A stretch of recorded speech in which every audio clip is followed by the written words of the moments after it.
ممكن اعرف مين حضرتك؟ يا فندم انا دكتور امجد، دكتور الاوتيل. دكتور نفساني يعني. عندي ليك حته حل، شبشب ابيض مبطن جميل مقفول من قدام مفتوح من ورا بيلبس جميع المقاسات، الخامه قطن. الله الله. وفي بشكير كمان متر 70 في متر 30 ابيض مبطن قطن. يعني طقم على بعضه بقى، ابقى بتغندر بالطقم ده. معجون حلاقه، فرشه سنان صغيره كده بيضه عشان تطقمها. انت حضرتك بياعه ولا ايه؟ حضرتك الحاجات دي اجيبها من القاهره؟ لا هي متوفره، هي موجوده هنا. لا موجوده هنا ازاي؟ مش فاهم. موجوده في الغرفه هنا. نعم؟ غرفتك؟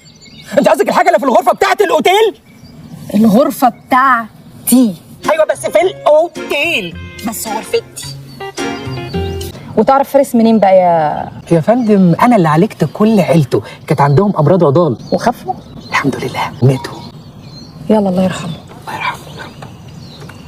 وفارس يعني ما لقاش غيرك انت اللي تعالجه من البخل ده؟ فارس مفهمك ان انا جاي اعالج مين بالظبط؟ انا مش مستعده ابدا اخاطر بنفسي في الجوازه دي، مش مستعده اتجوز بني ادم بالبخل ده. بخيل. تخيل يا دكتور، تخيل انه مستخسر فيا ابيع الشبكه اللي هو جايبها لي. الشبكه؟